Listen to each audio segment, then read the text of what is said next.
Mau tahu seberapa jeli penglihatanmu mengamati hal-hal detail? Atau mau melatih kemampuan berpikir lateralmu?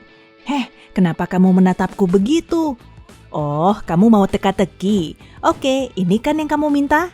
Asah otak awalnya memang terasa sulit, tapi bisa menajamkan pikiran. Jadi, layak kamu coba. Sudah siap dengan teka-teki berikut? Ini dia. Rumah seram.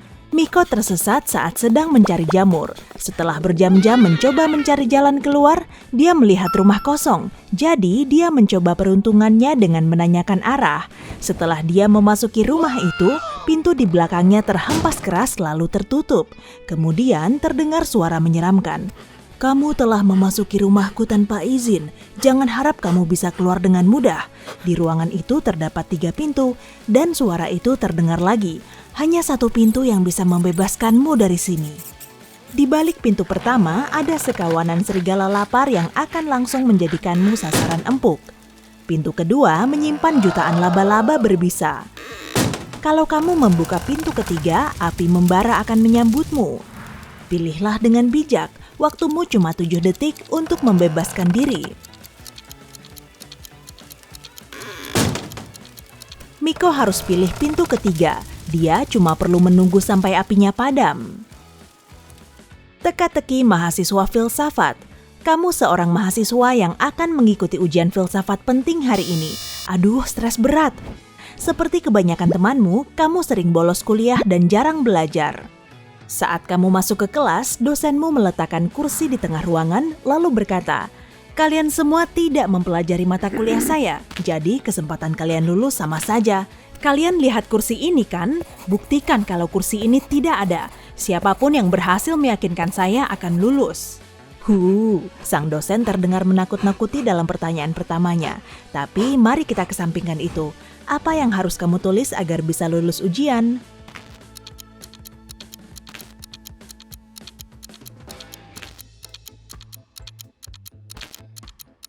Jawaban yang benar adalah kursi apa?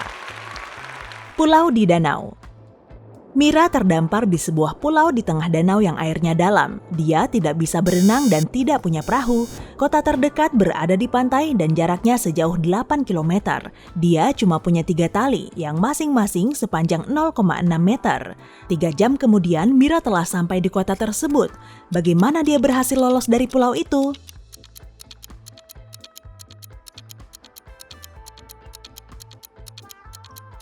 Saat itu musim dingin, sehingga air di danau membeku. Dia tinggal menyeberangi danau itu dan berjalan di atas es. Kembar tapi beda. Budi dan Joni saudara kembar. Kelahiran mereka hanya berselang 1 menit.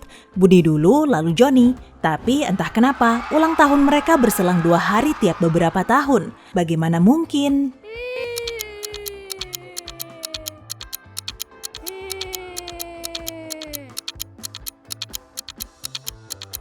Budi lahir pukul 23:59 pada bulan Februari. Saat itu bukan tahun kabisat, jadi 1 menit kemudian Joni dilahirkan pada tanggal 1 Maret. Pada tahun kabisat, ulang tahun mereka berselang 2 hari. Hidup memang tidak adil. Setelah hujan salju yang sangat deras, Denny keluar rumah lalu melihat salju di halamannya 2 kali lebih banyak daripada salju di halaman rumah tetangganya. Tapi dia biasa-biasa saja. Bagaimana bisa? Coba cari tahu dalam waktu 7 detik.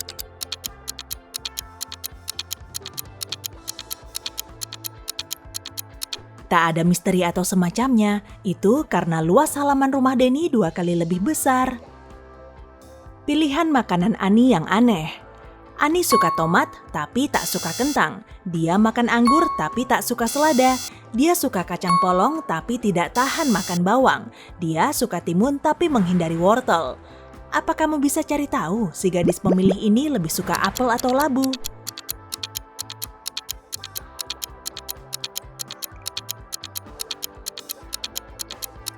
Ani akan selalu memilih labu oranye karena dia hanya makan buah dan sayuran yang tumbuh merambat. Sumur menakutkan.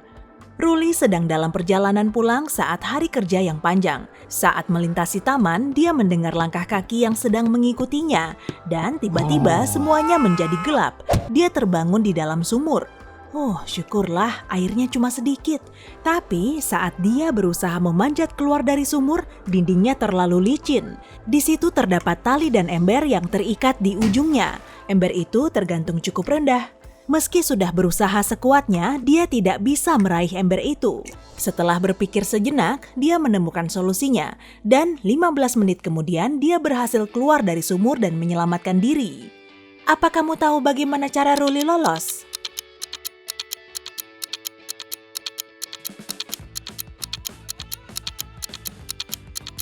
Dia melepaskan sepatunya dan melemparkannya ke ember. Karena bebannya lebih berat, ember itu bisa diturunkan dan Ruli berhasil lolos. Pemilik toko yang tidak ramah. Jarod adalah pemilik toko elektronik di sebuah kota kecil. Suatu hari banyak orang mendatangi tokonya. Wajar saja, konsol permainan baru seharga 1 juta rupiah baru saja tiba. Jarod kebanjiran pembeli dari pagi sampai larut malam. Sesaat sebelum dia menutup toko, seorang laki-laki bergegas masuk untuk membeli barang. Dia minta diambilkan konsol dan memberikannya 2 lembar uang kertas. Dia punya cukup uang untuk membeli konsol itu dan bahkan tidak perlu kembalian. Tapi sang pemilik toko segera menelepon polisi. Loh, kenapa?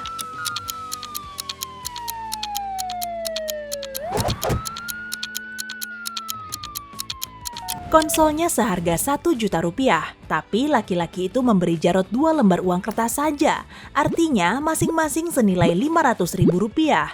Selembar uang kertas senilai 500 ribu tidak ada. Teka-teki receh. Kenapa 1990 koin nilainya lebih banyak dari 1989 koin?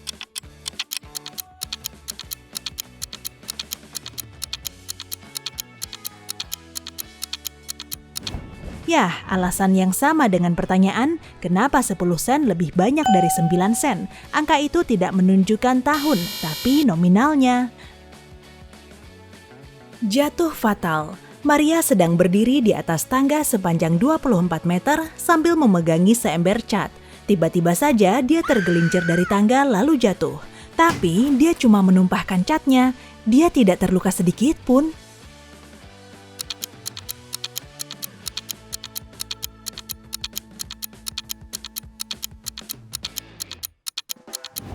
Tangga itu cuma dirobohkan di atas tanah. Kekuatan prediksi. Pak Jayin tidak punya kekuatan super, tapi dia bisa memprediksi skor pertandingan sepak bola Amerika bahkan sebelum dimulai. Caranya?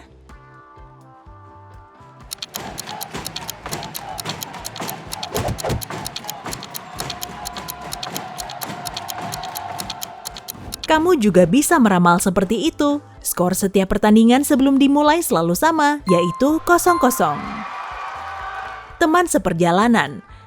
Jali sedang naik kereta sambil membawa ransel ringan berisi uang.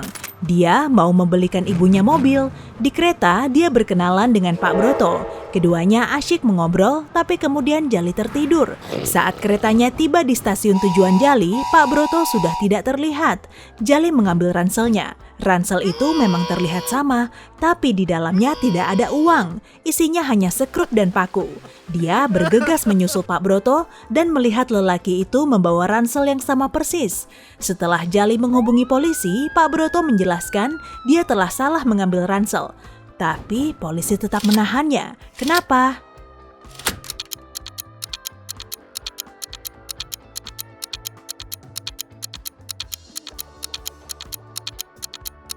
Pak Broto tidak mungkin keliru mengambil ransel, karena ransel yang berisi sekrup dan paku pasti lebih berat daripada yang berisi uang. Penerjun payung yang malang. Niko seorang penerjun payung berpengalaman, tapi suatu hari ada yang tidak beres dengan parasutnya. Angin kencang menerbangkannya menuju hutan dan dia tersesat di antara pepohonan tanpa air maupun makanan. Beberapa saat kemudian dia melihat 4 jalan di hadapannya. Jalan pertama membawanya menuju lubang hitam supermasif yang akan menelan semua benda di sekitarnya. Jalan kedua berujung pada sungai yang dipenuhi piranha. Jalan ketiga menuju ke gunung yang tidak mungkin didaki. Dan jalan keempat berujung di sebuah jurang tak bertepi. Jalan mana yang harus dia tempuh?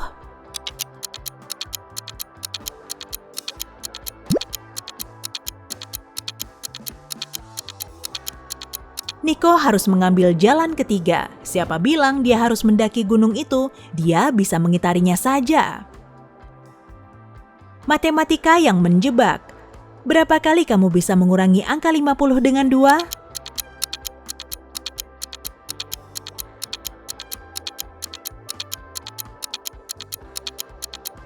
Sekali saja, setelah itu jumlahnya akan berkurang jadi 48.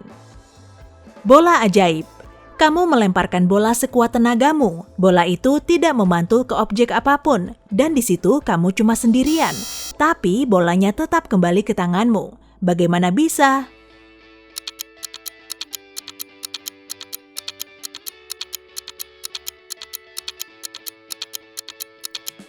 Kalau kamu melambungkannya ke atas, bola itu lama-kelamaan juga akan kembali jatuh. Pilihan yang sulit. Hanya ada 2 tukang cukur di kotamu.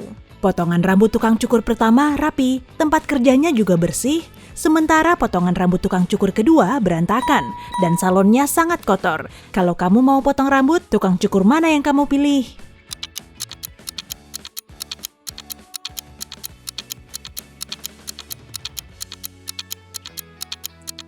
Pilihlah tukang cukur kedua. Kalau di kota hanya ada 2 tukang cukur, mereka juga perlu saling mencukur rambut. Selain itu, salon kedua yang berantakan bisa jadi karena si tukang cukur terlalu sibuk melayani pelanggan, sehingga belum bersih-bersih. Pelarian yang berbahaya. Joko dikunci di ruangan berpintu 2 tanpa jendela. Di dalamnya hanya terdapat kursi, meja, dan lubang kecil di langit-langit. Di balik pintu pertama terdapat seekor ular berbisa. Pintu kedua mengarahkannya menuju terowongan kaca yang bisa membuat sinar matahari semakin terik.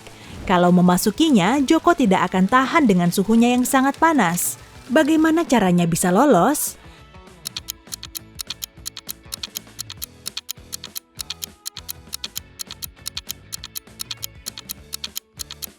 Joko perlu menunggu sampai di luar gelap. Dia bisa melihatnya melalui lubang di langit-langit itu. Kemudian dia bisa pergi melalui terowongan kaca itu. Hey, jika kamu belajar hal baru hari ini, klik tombol suka di video ini lalu bagikan pada teman-temanmu. Inilah beberapa video menarik lainnya yang bisa kamu tonton. Klik saja video di salah satu sisi layar dan ingat, tetaplah di sisi terang kehidupan.